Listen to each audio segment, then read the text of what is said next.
Exam hall, paper सामने है, घड़ी की सुई चल रही है। आप सवाल पढ़ते हो और अचानक महसूस करते हो दिमाग बिल्कुल खाली। ना फॉर्मूला याद आता है, ना डेफिनेशन, ना एग्जाम्पल। उस पल दिल तेज धड़कता है, हाथ ठंडे पड़ जाते हैं और दिमाग बस एक ही बात दोहराता है, इतना पढ़ा था, फिर ये क्या हो गया। अगर ये आपके साथ हुआ है तो एक बात ध्यान से सुनिए, ये आपकी इंटेलिजेंस की कमी नहीं है, ये आपकी मेहनत की गलती नहीं है, ये दिमाग की साइकोलॉजी है। सबसे पहले एक सच क्लियर कर लेते हैं, एग्जाम में ब्लैंक होना सिर्फ वीक स्टूडेंट्स के साथ नहीं होता। Toppers, doctors, engineers, IAS aspirants, सब ने ये फेज कभी ना कभी फेस किया है। क्योंकि एग्जाम नॉलेज का टेस्ट कम, प्रेशर का टेस्ट ज्यादा होता है। एग्जाम हॉल में सिर्फ क्वेश्चंस नहीं होते, उम्मीदें होती हैं, कंपैरिजन होता है, फ्यूचर का डर होता है। इसलिए खुद को दोष देना बंद कीजिए। सही सवाल ये नहीं है मैं इतना कमजोर क्यों हूँ, सही सवाल ये है दिमाग ऐसा करता क्यों है। पहला और सबसे बड़ा कारण, फाइट और फ्लाइट रिस्पॉन्स। एग्जाम को दिमाग टेस्ट की तरह नहीं देखता, दिमाग उसे खतरे की तरह देखता है। ब्रेन सोचता है फेल हुआ तो क्या होगा, रिजल्ट खराब हुआ तो, फ्यूचर का क्या होगा।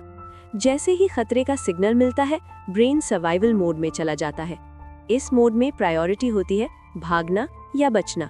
सोचना, एनालिसिस करना, आंसर्स याद करना, ये सब सेकेंडरी हो जाता है।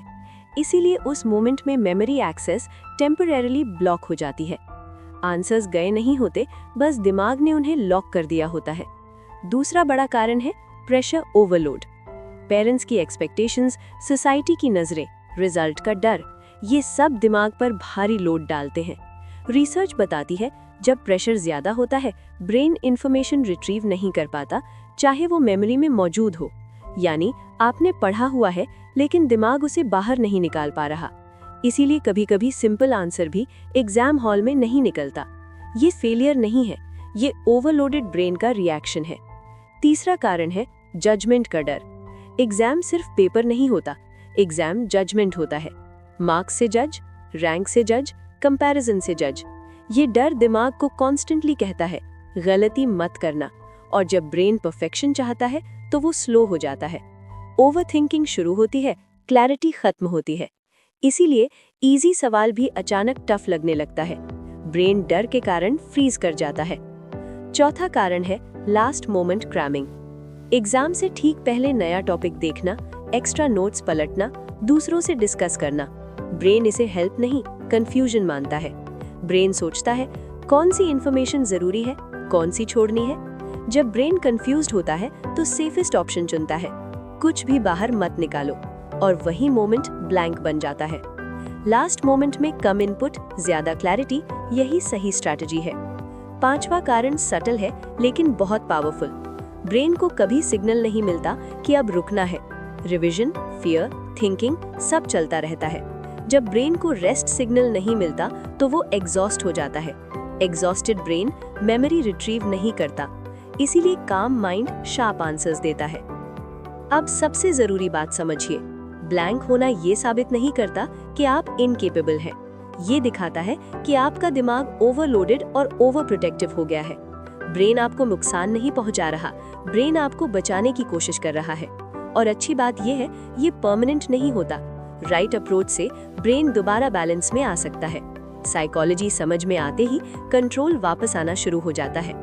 एग्जाम हॉल में ब्लैंक लगे तो सबसे पहले रुकिए। 4 काउंट में सांस अंदर, 4 में बाहर, धीमी गहरी सांस। ये ब्रेन को सिग्नल देता है डेंजर नहीं है। हार्ट रेट नॉर्मल होता है, नर्वस सिस्टम काम होता है और मेमोरी धीरे धीरे अनलॉक होती है। परफेक्ट आंसर से शुरू करना जरूरी नहीं, कोई भी फेमिलियर आसान सवाल चुनिए। मूवमेंट ब्रेन को एक्टिवेट करता है।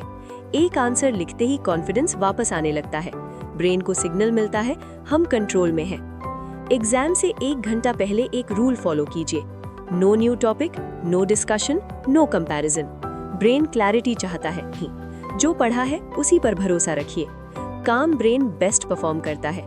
एग्जाम आपकी वैल्यू तय नहीं करता, ये सिर्फ एक सिचुएशन है, और सिचुएशन बदली जा सकती है अगर साइकोलॉजी समझ में आ जाए।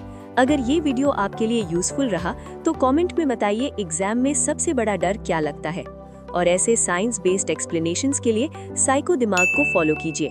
नेक्स्ट वीडियो, रात को दिमाग क्यों नहीं रुकता।